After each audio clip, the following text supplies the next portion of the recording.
everybody. My name is Elizabeth Chur, and I'm a volunteer with Swing Left San Francisco. Thank you so much for coming to today's workshop, You and the 34%, How to Have Meaningful Conversations with High Potential Voters. My co-presenter, Dr. Jackie Tulske, and I are honored to be here with all of you. So before we get started, I'd just like to take a moment to acknowledge how much is going on right now in our country and in the world. We invite you just to take a few moments of silence to acknowledge these events as we gather together today.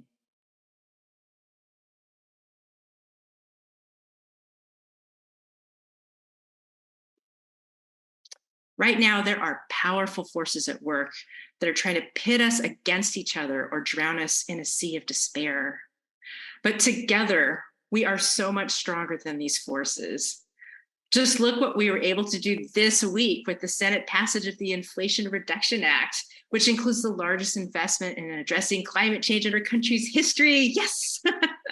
And Kansas's recent affirmation of a woman's right to choose, and other promising developments in recent days and hours.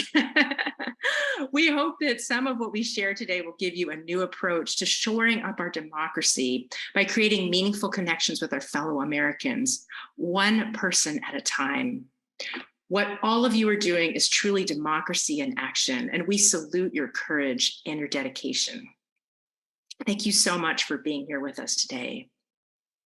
So I know we have people from around the country and the world joining us, and if you have not already done so, we invite you to put your city and state in the chat. We'd love to find out a little bit more about the group, this wonderful group that we have assembled today. So I'm just wondering if you could raise your physical hand if you have never phone banked or canvassed before, but you are willing to give it a try. Can you raise your hand?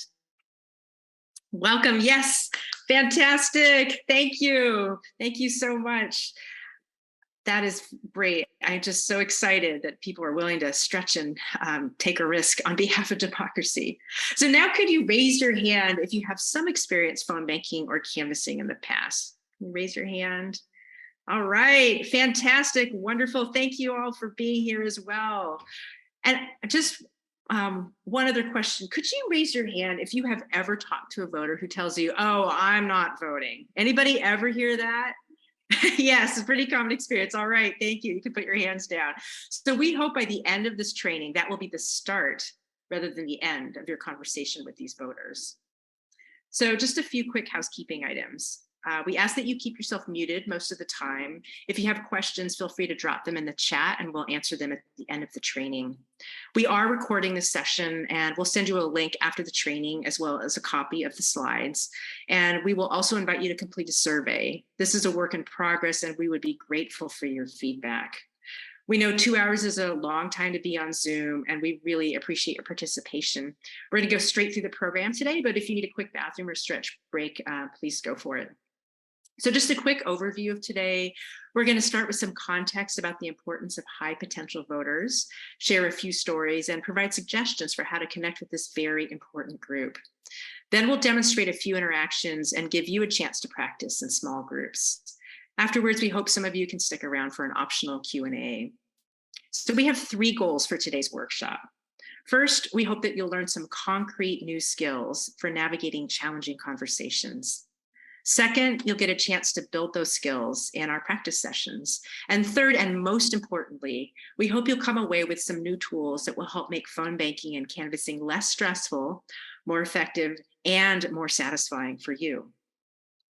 So sorry if I sound like a broken record, but if you have not yet had a chance to print out the handout we sent you in advance, now would be a great time to do that. We'll be referring to it several times during the training, and you will need that handout for the practice sessions. It also has some handy phrases on the last 3 pages.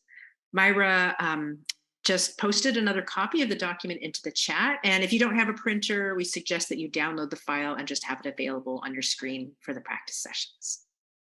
So before we jump in, just a few caveats.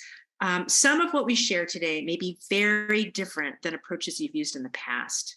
We have a lot of respect for traditional organizing approaches, but for some conversations, especially with people who rarely or never vote, it can be useful to have some additional tools. We don't expect you to use everything we try out today. If you come away with 1 or 2 new ideas, that would be a huge success. Also, we know that some of you may have a lot of background in motivational interviewing. And while the tools we're sharing today are inspired by motivational interviewing, we've taken liberties to adapt these approaches to voter engagement in a very applied way. And we know that we are just scratching the surface. We hope that you will still find a few useful nuggets. So to start off, I'd just like to take a moment to ask you to think about what might be possible if we elected Democratic supermajorities at the local, state, and federal levels. What if Democrats not only had the White House, but 80% of the Senate and US House seats? What if our state legislatures, as well as mayoral positions, school boards, and other local offices were held by Democrats? What might be possible? Take a moment to dream big. And then we invite you to name some accomplishments in the chat if this dream came true. For example, I would want universal health care. So I invite you to share what would be on your wish list in the chat.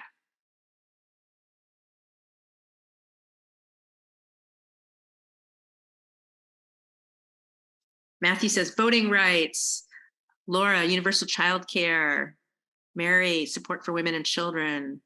Wow, Fern, constitutional right to abortion. Oh, wow, so many great things. Reparations, electoral college reform, strong public school teacher funding, statehood for DC, more and stronger action on climate change, gun sense, path to citizenship for immigrants, mass transit, wipe out the healthcare debt, getting big money out of politics, universal basic income, better chosen Supreme Court, LGBTQ rights, everyone feels safe, assault ban, a ban on assault ban weapons, making the political process more directly democratic, housing for everyone, social economic reform. Yes, borderless country. Wow. Oh my goodness. This is amazing. I want to move to this country. This is incredible.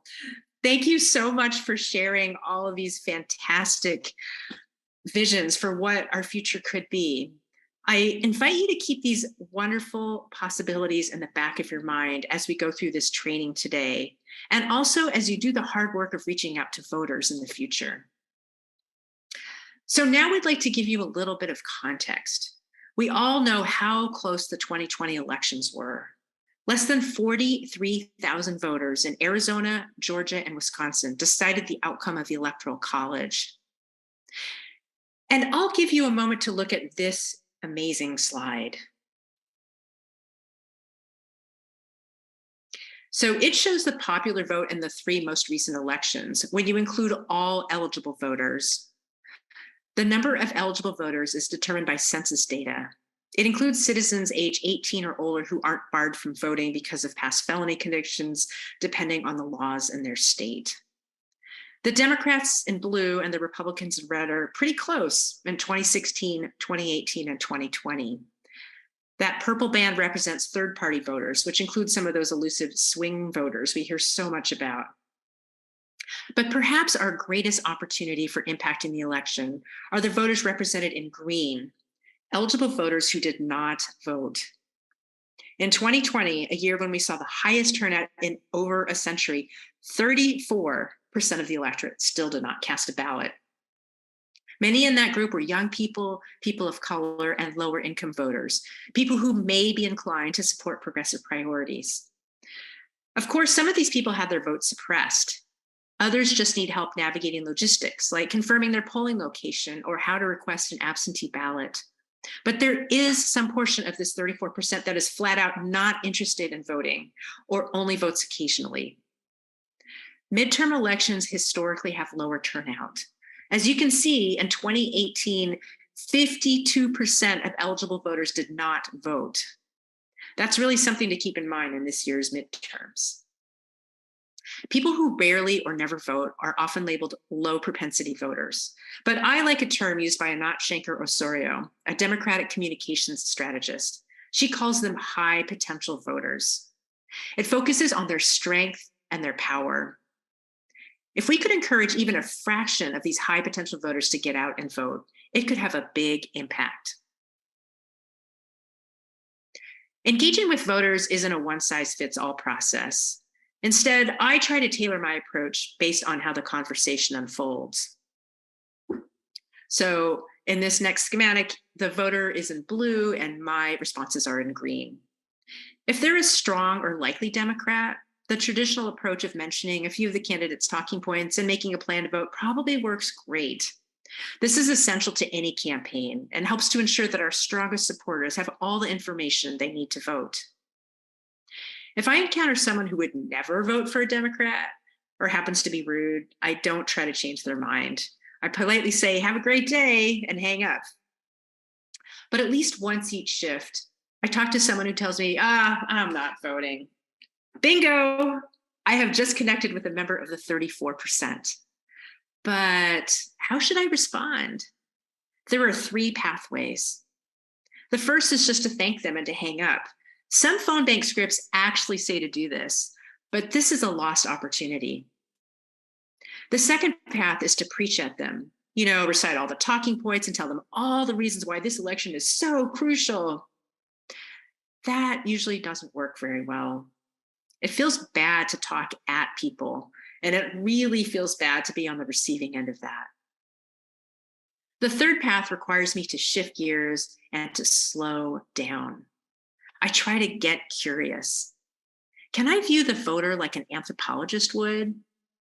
Show empathy and be non-judgmental. Listen more than you talk, especially at the beginning. Ask open-ended questions, then silently count to 10 to give them a chance to respond. It's challenging, but this approach can make the conversation more effective and satisfying for the voter and for you. Let me tell you about one of these high potential voters. In December 2020, I was calling Georgia for the Senate runoffs, and I spoke with a voter I'll call Ophelia. She was really stressed out and didn't know there was another election in January. She said, "I don't have time to think about politics. I just try to tune them out." She couldn't even remember the name of the president, but she said she didn't like him. She described how hard things were with her mother, who had lots of health issues. And although Ophelia got laid off during the pandemic and her unemployment had already run out, she still helped her mom financially. This went on for about 25 minutes, and I wondered if I was wasting my time, but she really wanted to talk. I said I was so sorry to hear about her situation and that I had also had a sick parent, and I knew how hard that could be. Then Ophelia asked if I was a Democrat, and I said yes. She said she leaned that way too, but that she hadn't voted in November. I said, "Oh, interesting. Tell me more about that." She said, "I figured Trump was going to win. So what was the point?" I said, "I'm really glad that Biden will be our next president, but it was a really close election. And it showed that we needed every voter." I said, "It would be tragic if Biden can't get anything done because the Republicans still control the Senate. They've blocked the Democrats for years. And the latest pandemic relief bill, the Democrats wanted to include money for things like extended unemployment benefits, but the Republicans refused. Now, if they keep control of the Senate, that will probably continue. But if the Democrats win these 2 Senate seats in Georgia next week and gain control of the Senate, we can really help people who need it during the pandemic." Something clicked for Ophelia. She said, "Okay, that's it. I'm going to go vote, and I'm going to make sure my family does too." I said, "Wow, that's great, Ophelia. Could you spread the word to 3 people you know?" She said, "Yeah, my husband works construction and he has almost 100 coworkers. Most of them didn't vote in November either. But we'll tell them that now that we have a new president, we want to make sure he can get things done. So get out and vote on January 5th. We're Hispanic and we're going to get this going. We'll tell them get out and vote and then come to the cookout." I said, "Wow, Ophelia, you're really connected to the community. You and the people you know could decide the outcome of the runoffs." I asked if I could send her information about early voting and text her a reminder on election day. She said sure. So afterwards, I texted her, and this is what she wrote back. "God works in mysterious ways. You made my day. Yes, I will take all my friends to the polls. I can literally imagine the poll workers' faces when we walk in. Unfortunately, I don't have a loudspeaker. I would go around town announcing it, ha ha ha. That's just one example of how eliciting a voter's concerns, trying to respond from the heart, and connecting what they care about with what's at stake in this election can help them draw their own conclusions about voting. One way to do this is to incorporate some tools of motivational interviewing, or MI. This approach has been around for decades in fields like psychotherapy and social work. It's been shown through hundreds of clinical trials to help people change their behavior. But you don't have to be a psychiatrist or a social worker to incorporate these approaches. In a minute, I'll turn it over to Dr. Jackie Tulske. I met her last year through my work as a freelance medical writer. Jackie is an internist who's had decades of experience caring for patients at San Francisco General Hospital who have HIV, substance use disorders, and mental health issues. And yet, even with these huge challenges, some are inspired to make big life changes, like taking a step towards reducing their drug use or getting a COVID vaccine. She uses motivational interviewing to engage with compassion, drawing out their intrinsic desires to change and helping them align their actions with those desires. Jackie is also a motivational interviewing trainer, and we are so lucky to have her with us today to share ways to apply these tools to effectively engage with voters, especially high potential voters. Jackie? Thank you. Honestly, I feel so lucky to be with you all. And I am just blown away that the amount of people interested in learning about using motivational interviewing in conversations with high potential voters. So, what is motivational interviewing, or MI? It's a method of communicating which seeks to draw out someone's own motivation to help them sort out their own ambivalence for change. Ambivalence is something most of us are pretty familiar with, feeling two ways about something at the same time. Like, I want to eat healthy, but that bag of open chips over there knows my name and is calling me over. And though many people are not happy with their elected leaders, life doesn't seem to change that much no matter who's in office. So why bother voting? Now, there's some specific skills and tools that we can use to have MI consistent conversations, but learning MI really starts with a philosophical approach to communicating. The spirit of MI has 4 principles with the acronym of PACE. And interestingly, all 4 are woven through Elizabeth's conversation with Ophelia, helping Ophelia resolve ambivalence about voting. So the first is partnering. We try to take the attitude that what the person we are talking to thinks and has to say is as important as what we have to say. We ask questions that are open and that invite the person to tell us more. We listen to what they are ambivalent about and what they wish would change and why. We learned that Ophelia had too much to do, and so much of it felt out of her control, but she didn't really like Trump. And there were things that were very important to her, like taking care of her mother. With autonomy, we honor a person's control of their own decisions. We recognize and respect the right not to change. Maybe Ophelia will vote her interests, maybe she won't. When we acknowledge and accept another person's autonomy, they have the space to move forward, rather than feeling backed into the corner defending their initial position. Compassion is the third principle. We have empathy for how hard it is to change ourselves or the world. We express genuine curiosity about what motivates a person's actions and what might help them do something different. When Elizabeth listened to Ophelia's troubles and says, "I know what it's like to care for a family member," she shows compassion for how hard it is to be human. That sharing is not meant to shift the focus or the conversation away from Ophelia, but simply to acknowledge it would be hard to add one more thing like voting to your very busy life, and yet you managed to do so much.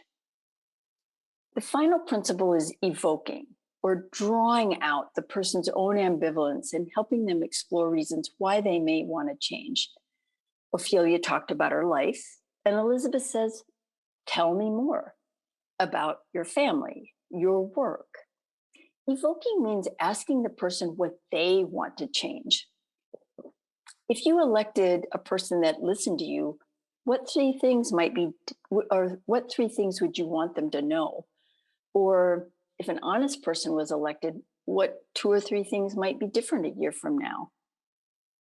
We use PACE, the four principles of the spirit of MI, to support all our other MI skills. Now, communicating with MI helps the people we talk to, but it also helps us. We may see people in a different light, and MI supports our ability to engage with them. Like many of you have done hours of phone banking and canvassing, and perhaps you felt a little discouraged between hang-ups and people who are adamant that they don't vote. It's really common to feel frustrated with important but pretty difficult work. Oh man, if they would only listen and understand why they need to change. I know a version of that feeling. After about 15 years at San Francisco General, I love the job of caring for people, but most of my patients had problems that just never seemed to improve. I was frustrated and on the edge of burnout. A colleague was trying to help me, and she thought I should look into this communication thing called motivational interviewing. So I took an intro course, and it was such a revelation. It turns out that making people change was not my job. My job was to help them find their own reasons or motivations to change. Pretty soon after that course, I saw a patient I'll call Joe. We had about a 10-year relationship, and some of his medical problems were better, but it was clear that his heavy drug use, not his HIV infection, was going to be the cause of his death. The more I tried to tell him how dangerous it was, the more he dug in his heels. According to Joe, cocaine was not the problem, and he was very turned off by my lecturing approach. So, with the MI spirit in mind, I was ready to try something different. Hi, Joe. Thanks for coming in today. I know you have some papers that you want me to fill out, but I'm wondering, can we just take 2 minutes and talk about your lab results? That's okay with you? Okay, great. Thanks. Looking here, listen, you're doing a terrific job with your HIV meds, and your virus is totally under control. But here, the drug test showed cocaine again. What do you think about that? Ugh, Doc, man, I know what you always have to say. Well, tell me more about crack cocaine. What do you like about it, Joe? He looked right at me and immediately started. Oh, you feel like you can do anything. You're like riding a rocket ship. You have energy and ideas. You feel so good. My back pain disappears. You never want to stop. Okay, I'm really okay. Well, wow. Now, what if anything's not so good about it? Thanks for a minute, and I have to hold my tongue. The rocket ship falls to Earth. You crash. You're wrecked. The rocket ship falls to Earth? Yeah, and you're broke. You have nothing for food or bills for the rest of the month. He seemed surprised to hear himself say this, and I was frankly stunned. I mean, it never occurred to me that he would have such rich things to say about using or why he might not want to use. Pain relief, yes, but wasted money, feeling bad afterwards, all things that we had never talked about. It's 5 years later now, and that conversation marked a big change in our relationship and how I saw Joe and other patients like him. I mean, it started me listening and Joe hearing what he had to say. I'm no longer the one who brings up reasons to stop using, and he uses very little now.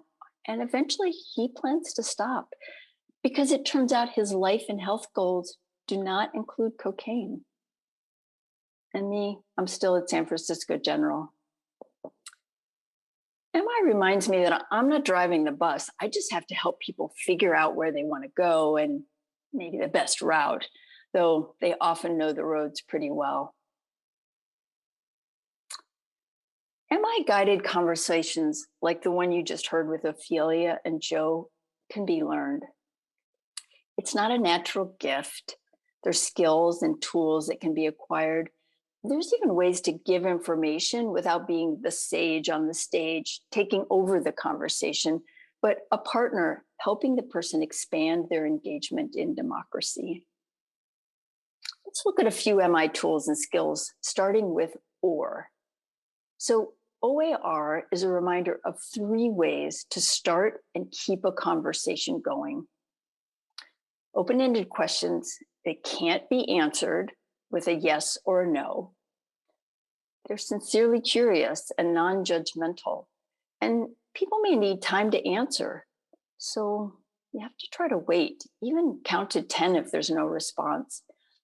If they start responding, you can encourage them to keep talking without interrupting by making those little sympathetic sounds like mm-hmm and uh-huh and wow.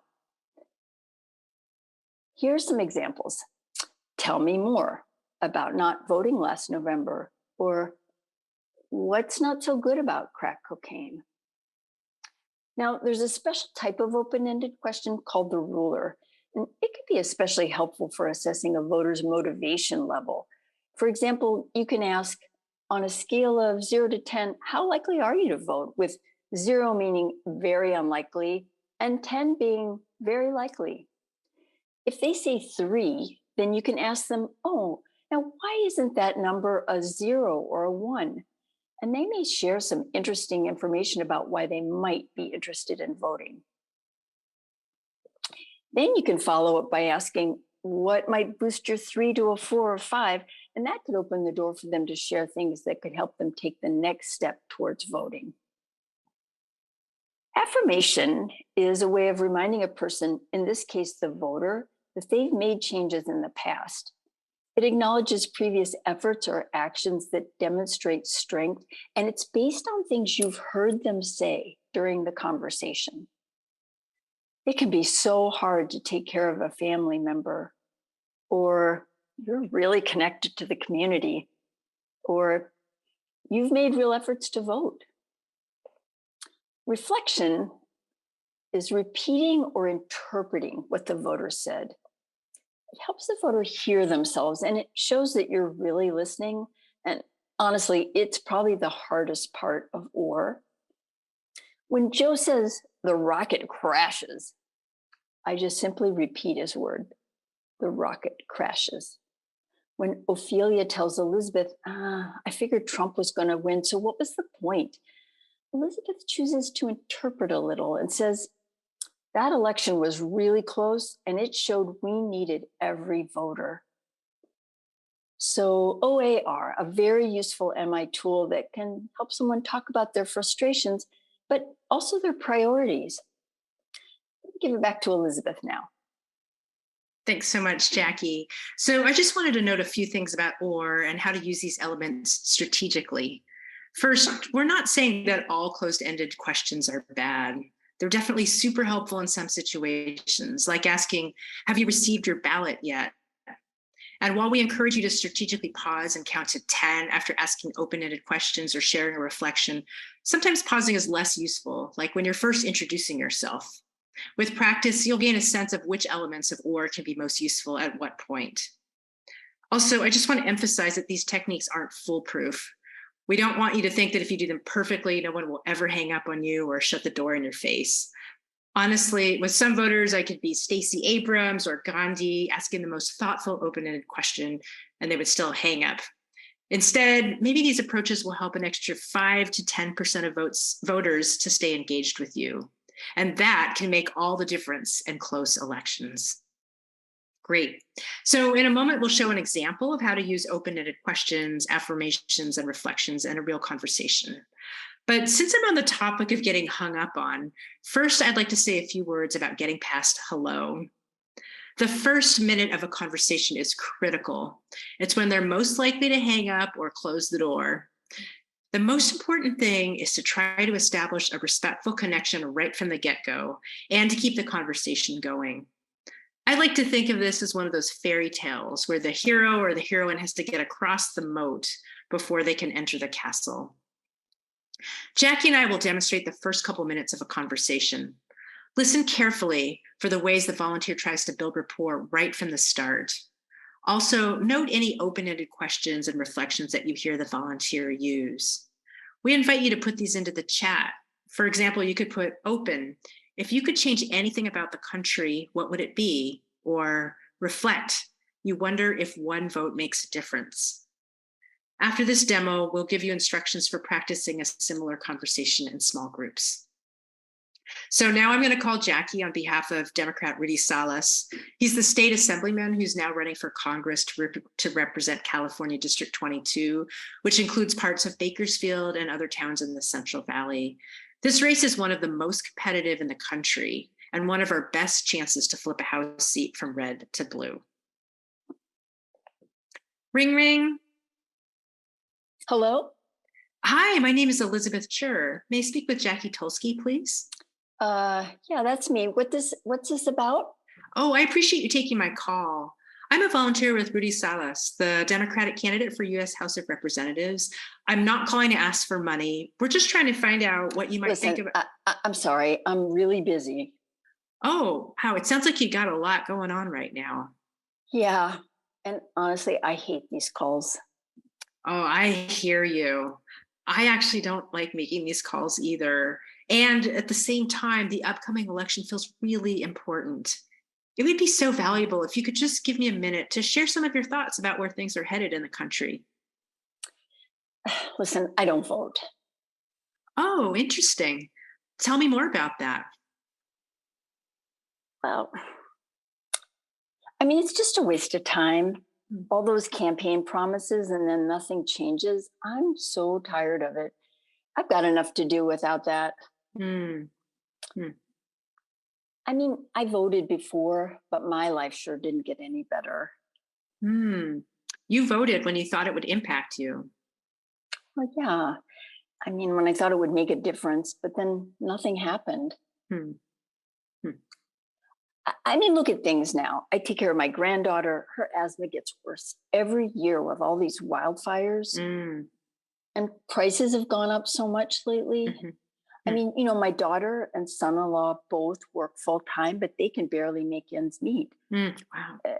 My daughter just got a job at Home Depot, a second job, all the way down in Bakersfield, and it costs her almost $50 to fill up her little car.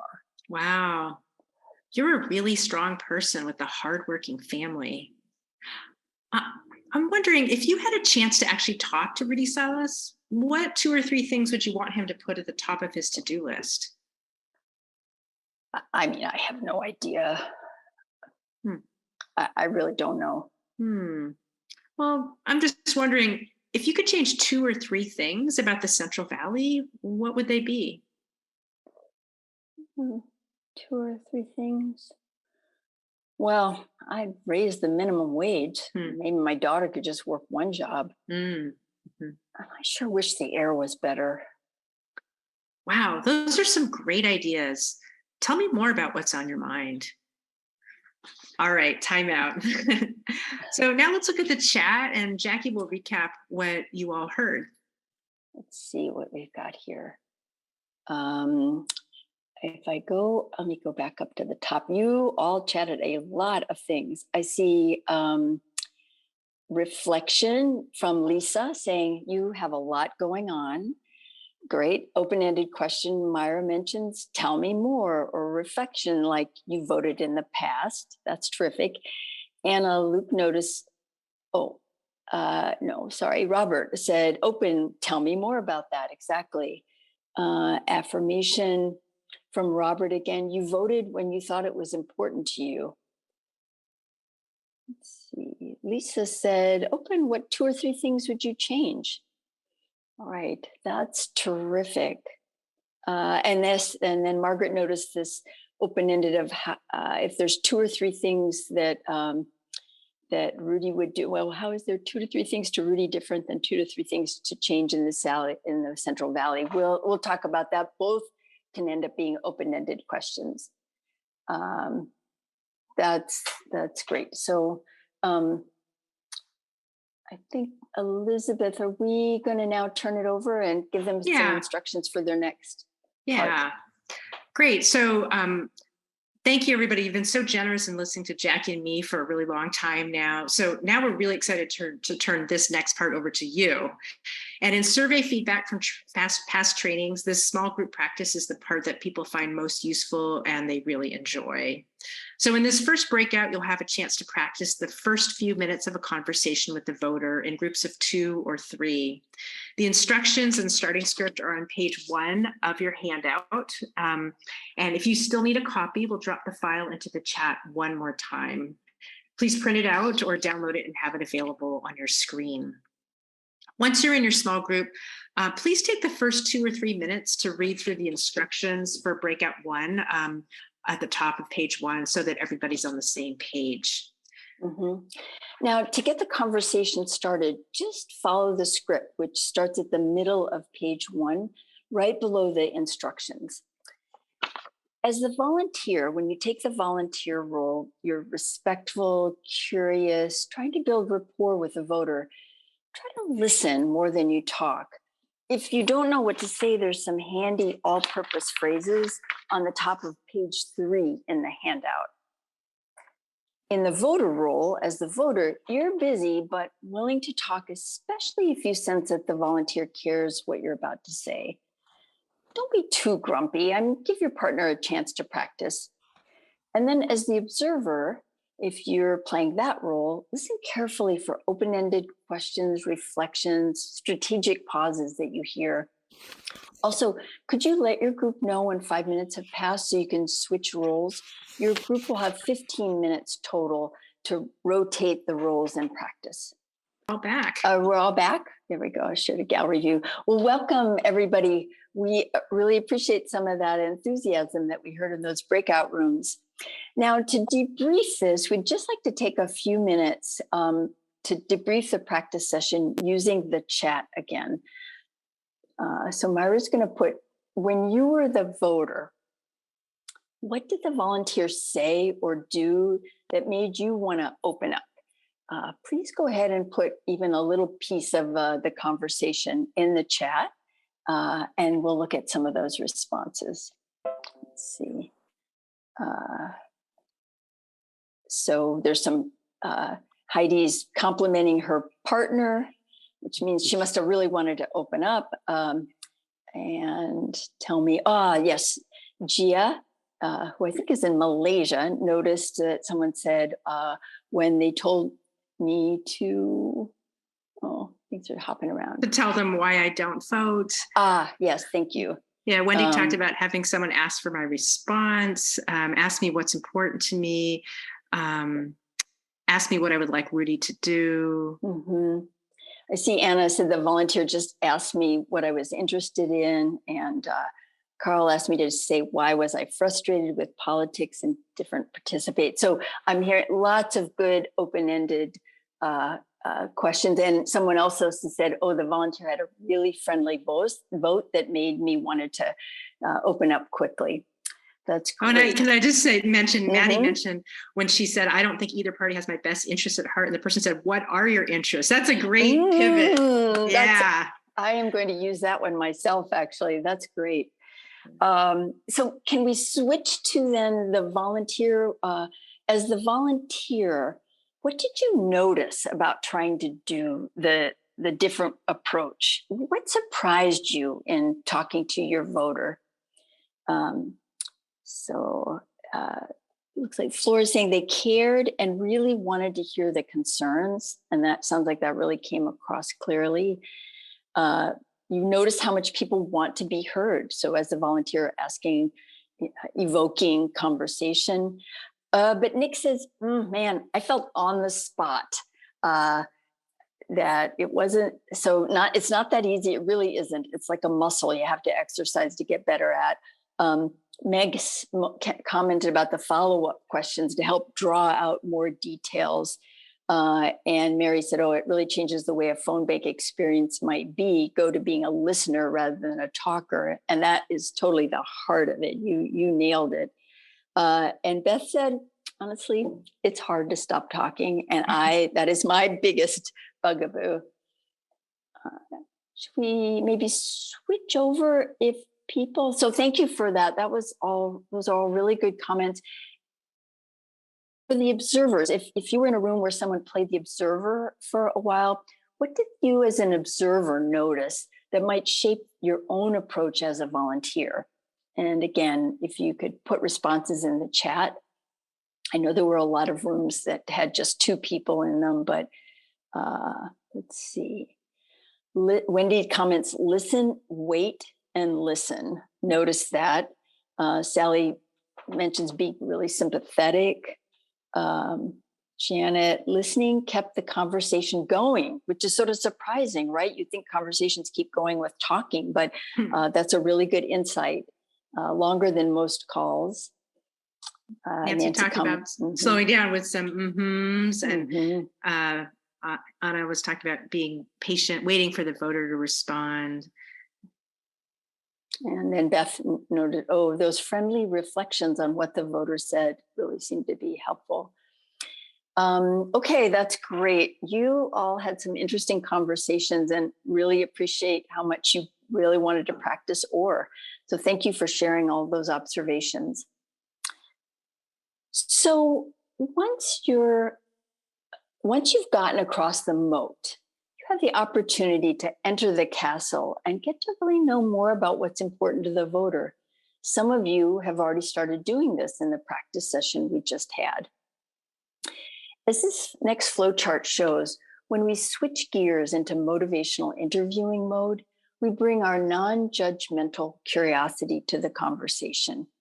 We try to listen more than we talk.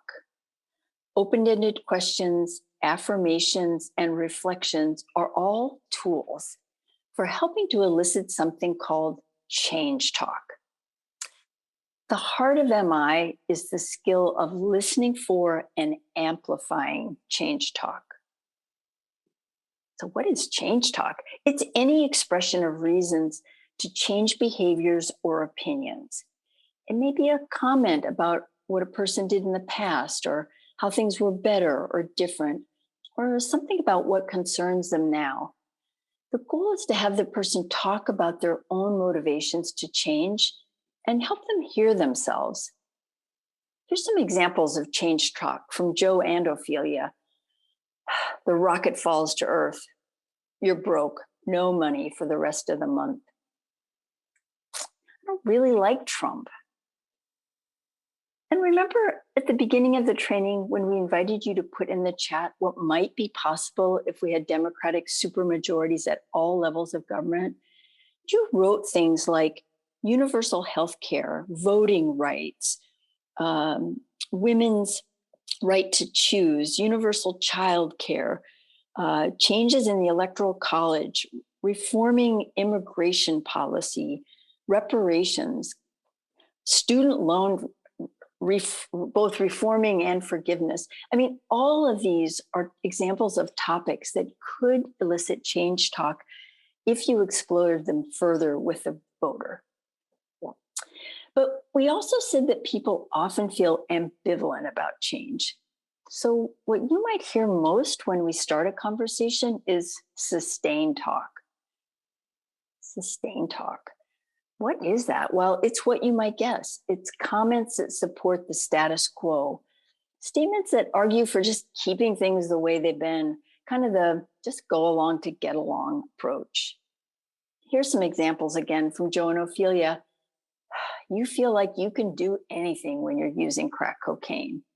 Or, I don't have time to think about politics. I just try to tune them out. Elizabeth, could you give us some tips about change and sustained talk? Yeah, so often a conversation with a high potential voter is not divvied up 50-50 between change talk and sustained talk. Many times they'll say 9 things about why they're not voting, but then they'll mention one little thing that indicates they might have other thoughts or feelings about voting. Milk it. If you listen hard, people sometimes give you this little opening.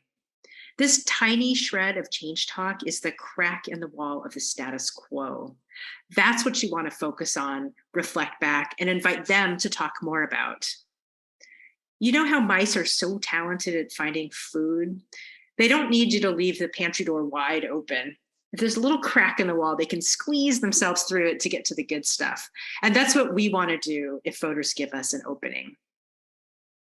Charlie Varon, who's one of our TAs today and also a superstar phone banker from Swing Left San Francisco, came up with this beautiful observation. We are invited to name the hidden hope, the buried yearning. Sometimes voters don't serve up their change talk on a platter. They might make negative comments about elections or the state of the country. But if you bring your curiosity and empathy to these statements, you might be able to gather more intel about what they care about. For example, they might say, politicians make lots of promises, but nothing ever changes. You could say, oh, sounds like you have some great ideas about how the country could improve. Tell me more about that. Or they might say, I haven't voted for decades. You could say, oh, you have a track record of voting. What inspired you to vote the last time you did? For this last one, let me tell you about the time in 2020 when I called for Amy McGrath, the Democrat running against Mitch McConnell. I talked with someone who said he wasn't going to vote, but he mentioned he thought senators should have term limits. I said that Amy McGrath supported term limits and asked if he would consider voting for her since he seemed so passionate about this issue. He said no. And then I asked, well, is there anything that would motivate you to vote?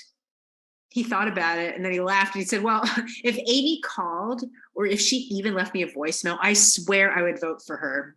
We need new people and ideas in government. It's like an old car that just keeps breaking down. Sometimes you just have to buy a new one. By asking him that question, he gave me way more information and even committed to vote if he heard from Amy. That was a long way from I'm not voting. Now, as Jackie mentioned, change talk is the beating heart of motivational interviewing. If someone says things like, I wish that gas prices weren't so high, or I don't like that we can't afford health insurance, or if I didn't have to work 2 jobs, then maybe I could coach my daughter's soccer team, you've really unearthed some valuable information. It can be tempting to jump right into trying to close the deal, but try to dig deeper. Keep using open-ended questions and reflections to elicit more details. Often the voter will share more change talk, helping you to better understand what they care about and why. Imagine that you're getting paid $1 for every word the voter says. By using open-ended questions and reflections to encourage them to keep talking, you can increase your commission. Once you've uncovered that information, you can offer strategic tidbits of information that directly relate to their priorities and ask them to reflect on what you shared. If someone tells you they're worried about not being able to afford their medications, you could say, oh, Rudy Salas wants to lower the price of insulin. What do you think of that? Finally, as the conversation winds down, you can use the ruler to assess how motivated they are to vote or to support your candidate. Then you can make an ask that's tailored to their level of enthusiasm. If someone says they're a 2, it might not make sense to say, can we count on your vote? But we can help them take the next step by offering to text them the candidate's website. Incremental progress is fantastic, especially with the 34%. You're laying the groundwork for the next conversation they have with a volunteer. And of course, if the voter is more motivated, you can help them make a plan to vote or ask them to vote triple by saying, could you make sure 3 friends or family members vote to elect Rudy Salas to the US House of Representatives? End on a positive note by summarizing any next steps, like I'll text you that information in a minute, and hang up, thank them for their time. So now Jackie and I will do another demo, which will illustrate an entire conversation with a voter. Listen for examples of change talk and sustained talk. Pay attention to ways that the volunteer digs deeper to draw out even more change talk. Again, we invite you to drop examples into the chat. You can write change, I wish we had honest leaders, or sustain, I voted before, but nothing changed. This demo is just an example to give you a flavor. We hope it will help you to begin to tune your ear to be able to identify change and sustain talk. We'll give you more time to go deeper in the practice session that you'll be doing right after this. Ring, ring. Hello? Hi, I'm trying to reach Elizabeth Chur. Who's calling?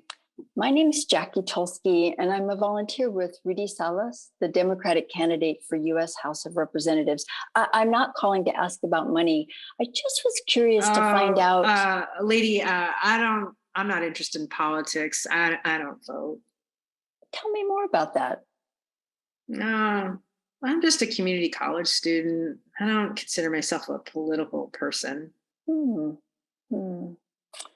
You're really focused on school and what your future might look like. Yeah, I guess so. I'm curious, if you could change 2 or 3 things about the future of the country, what would they be? I don't know. Everything's going fine for me. Okay, that's great. Things are going well for you. So, Elizabeth, if you could make things better for some of your family or friends, what would change? Well, my mom and grandparents all have diabetes, and sometimes I worry about them. You're close to your family and you're concerned about them. Well, they all need to take insulin, but it's so expensive, and only my mom has health insurance. Mhm. My Mhm. grandparents have ended up in the hospital a couple times because of their diabetes, so sometimes my mom shares her insulin with them. Oh, gosh, that's really scary. Your Mm. family has to work so hard to stay healthy. How do they manage that? Well, sometimes my mom takes half of what she's supposed to, and her sugars get high. She Oh, doesn't really like to talk mm, about it, but I think she sometimes runs out before her next refill and doesn't have any left to take. wow. Thank you for telling me about that. If you were in charge of the healthcare system, what would you do to make things easier for your mom and grandparents? Well, I don't know why insulin's so expensive. Can't we make it cheaper? It's really interesting that you say that. That's the exact question Rudy Salas has been asking. He's running for Congress this November. Could I tell you a little bit about what he's been doing to fix that problem? Yeah, okay, but only one more minute. I'm actually headed to work right now. Okay, I'll make this quick. So, Rudy Salas is a state assemblyman who's now running to represent this part of the Central Valley in Washington, D.C. He wants to limit the cost of insulin to $35 a month. What do you think about that? Mm, well, it's a start. There's other stuff that's hard with diabetes, but that would make a big difference. Rudy Salas definitely agrees with you. This election is going to be really close, and I'm wondering, on a scale of 0 to 10, how likely are you to vote in this election? With 0 being I'm not interested, and 10 being I'm ready to vote today. What number would you be? I don't know, maybe a 2. Huh. Why not a 0 or 1? Well, my best friend's a poli-sci major, and she thinks voting's important. I don't know. I guess I should, but I'm just so busy with everything. Hmm. Someone you respect thinks voting is important, especially if it would improve things for your family around diabetes and healthcare. What would help you get to a 3 or a 4? Well, I've never voted before. I don't know how it works. Oh, I think you'd find it pretty easy. You should get your ballot in the mail in early October. All you have to do is fill it out and mail it by election day. I can text you a link with more information. And I bet if you have any questions, you could talk with your friend who's the poli sci major. Yeah, okay. Well, great. I'm going to do that right now. It's just terrific you're considering voting in this election. And I really hope that Rudy Salas can earn your support. Yeah, I'll think about it. I gotta go now. Okay. Thanks for talking. Have a great day. it's always the hardest conversation I've had. But let's see what you heard and put into the chat. Pull up some of the chat things here. So Lisa talks about sustain. I'm just a student. Anna talks about everything's fine for me. Gail mentions change. Insulin's so expensive. And another example of change talk, my mom and grandparents have diabetes and they all need insulin and insurance. Robert wonders if sustain is, asking to tell me more, where it's maybe more about the things that have been difficult. And yes, Anna noticed change talk would be, making insulin cheaper. That could be a really helpful thing. Also, yes, change talk comes after asking that question about why not a 0 or 1. So that's an open-ended question that then got some responses from the person. And also same with what would help you get to a 3 or 4 is an open-ended question that then the voter responded with some things that might get her to a 3 or 4. People notice the recommendation of asking the friend as a resource. Lots of patience exhibited here, absolutely, and pretty overall upbeat. That's great. So thank you. You guys noticed a lot of the main points we were hoping to bring out. I'm going to give it back to Elizabeth now to set us up for the next practice. Great. So now we will give you another chance to practice. Please look at the instructions and starting scripts, which are on page 2 of your handout. And we will drop it in the chat one more time, just in case anyone still needs it. Please spend the first couple minutes reading the instructions aloud in your small group, which are at the top of page 2. And again, to get the conversation started, just follow the script that starts in the middle of page 2 of your handout. As the volunteer, find out what's important to the voter and try to elicit at least one piece of change talk. Dig for details using open-ended questions and reflections. Pretend that you're getting $1 for every word the voter says. You want them to talk as much as possible. Don't worry if you don't get all the way through the conversation. As the voter, you're busy, but you're willing to talk, especially if you sense the volunteer's interested in what you have to say. And if there's a third person in your group, as the observer, you will listen for examples of change or sustained talk. Remind your group to switch roles after 6 minutes. You'll have 20 minutes total, so 6 to 7 minutes per round. And again, if you get stuck, there are some handy all-purpose phrases on page 3, at the top of page 3 of your handout. So we will see you in a little bit. Oh, those were some busy rooms. Welcome back. I hope it's okay, but it's just great listening in on your conversations and how hard people are practicing. Some really thoughtful dialogue was taking place. So let's go through again and do the debrief the way we did before. We're going to put into the chat, when you're the voter, could you write a few things about what did the volunteer say or do that made you want to open up? Please go ahead and chat your responses, and Elizabeth and I will read off a few of them. Let's see. So this is when you were the voter. Mary noticed that, the person actually mirrored my words. So wording reflected back, fabulous. Mm-hmm. I felt their supportiveness. Mm-hmm. This is from Lee. She had to be persistent. She took up the issue student loans when I mentioned it. So the volunteer heard you and then asked you more questions about it, which is fabulous.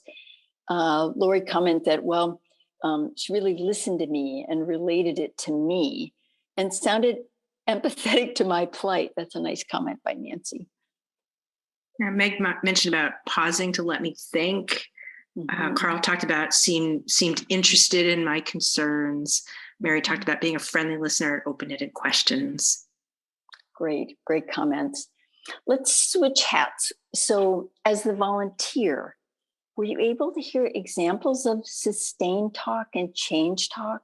And if so, could you drop them into the chat or maybe share even the beginning of the comments? So when you were the volunteer, sustain or change talk that you were able to hear. Let's see. sustain, I don't have time to vote. Thanks, Lisa. Someone said that to you. The person actually dug deeper into the areas that were opened up. So that would be maybe going after some change talk. Let's see. Change talk. Tell me the sorts of issues that worry you, that you're concerned about. Mary noticed that. It popped out of, I'm afraid I can't afford college for my kids, something that Elaine noticed as a classic change talk. Fabulous. And Sally, yes, rents are too high. It can be just a statement like that. Rents are just too high. Sustained talk from Pam. Oh, the candidates make promises, but they never seem to follow through. And then what's the point? I know who's going to win.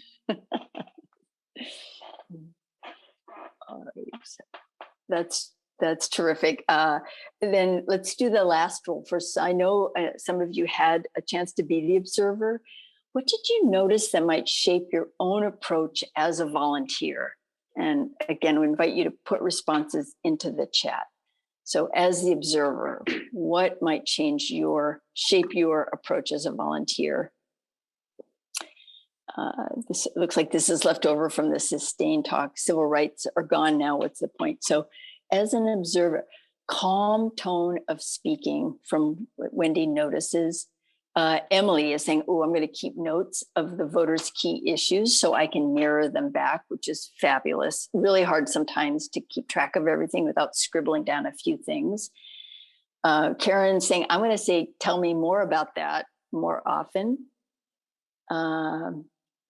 Mary Arthur really liked how Elizabeth, her partner, expressed empathy and is going to do more of that, encouraging the voter to talk. And Janet talked about Carl was really unrushed, listening and asking more questions. I think that's a key thing, like kind of slowing down the tempo of this conversation and just having kind of a relaxed atmosphere where, you know, it's really receptive to really getting in there to be able to listen if someone wants to kind of go deeper about what's important to them. Oh yeah, Anna is really, remember, it's okay if you don't know the answers, you can share the candidate's website. I want to underscore that too. We are not expected to be experts on every platform issue of the candidate. The most important thing is what the voter cares about, and that you can always direct them or follow up and find out more information. And Gia notes as a last observation that, you know, really trying to make sure that their concerns feel heard. So that kind of reflecting back and picking up on themes they brought up is something that as a volunteer, Gia is going to do more of. Wow, you were really able to elicit some great change talk. Thank you for sharing these observations. And now, Elizabeth, you want to take us to the end of the training? Yeah, so in a minute, we will start to wrap up the formal part of the training, including one more story I want to share with you. But just a few other things before that. We would love your feedback about today's training. We are dropping a link for a 2-minute survey into the chat, and we will also send you the slides and a follow-up email. We know that we threw a lot of information at you today, and it can be a lot to process. So when talking with a 34% or really any voter, it's impossible to anticipate every single situation that might come up. But just like basketball players practice their skills like dribbling, passing, and shooting so they're ready for a game, we hope that you've been able to learn about some core skills that can help you navigate obstacles and tune into opportunities when talking with voters. And we hope that you'll continue practicing these skills in the coming days in your conversations with friends and family, and also with voters. So now I have a question for you. If you're ready to phone bank, could you please raise your hand, like your physical hand, if you're ready to phone bank?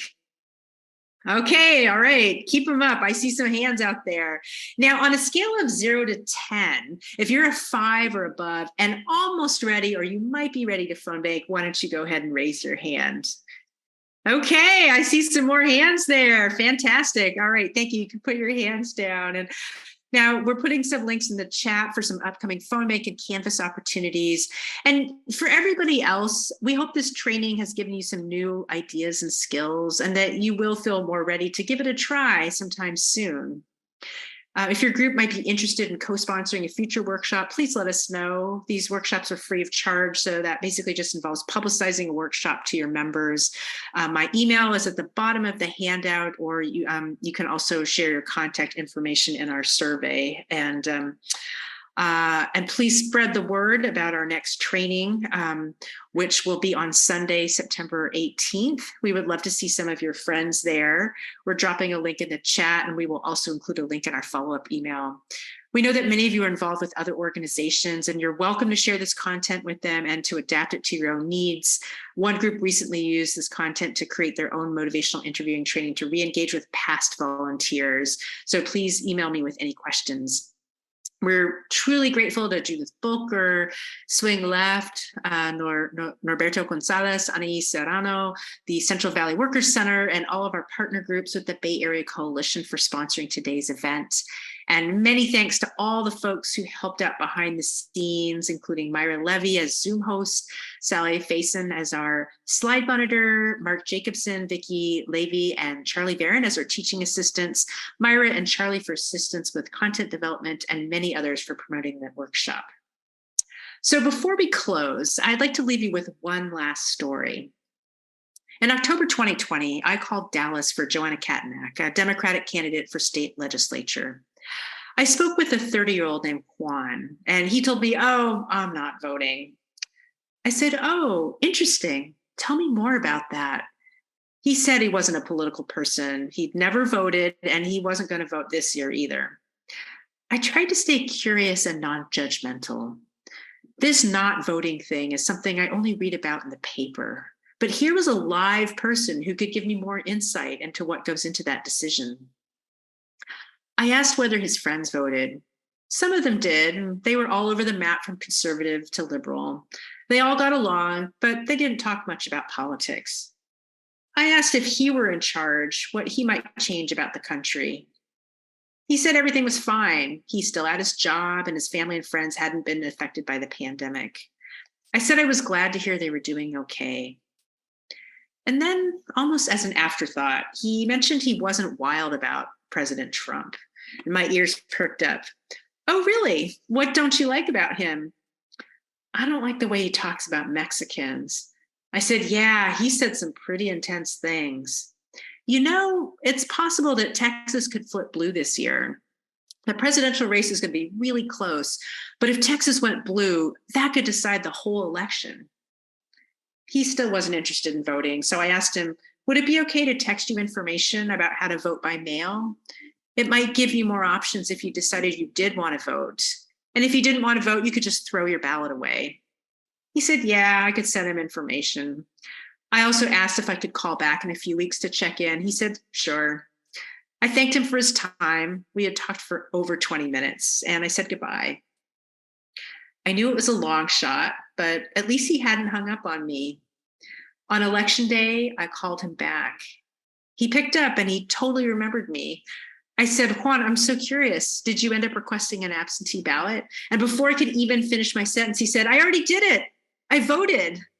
I almost fell out of my chair. He said, yeah, a couple Saturdays ago, my friend and I didn't have anything better to do. So we looked up the early voting place, and it was 5 minutes away. We went there. There was no line. It took less than 10 minutes. And I voted for all Democrats, including that local candidate you told me about. I was blown away. I said, Juan, when we talked, you weren't interested in voting. What changed? He said, honestly, our conversation got me thinking. I said, oh, really? What about it? He said, well, the fact that it went on for so long. Other people had called before, but when I told them I wasn't going to vote, they just hung up. You seemed interested in my reasoning without trying to persuade me. You just asked questions and listened. Later, I was frustrated with the crazy things Trump was saying. I told my friend, come on, let's do this. I said, wow, that's amazing. What would you tell someone else who had never voted? He said, it's easy. It doesn't take a lot of time. I asked if he thought he'd vote again. He said, I guess so. Well, probably. Yeah, definitely, now that I know how it works. I could almost see his thought process evolving as he spoke. This is our future, my friends. This is how things are going to change for the better. One voter at a time, one conversation at a time.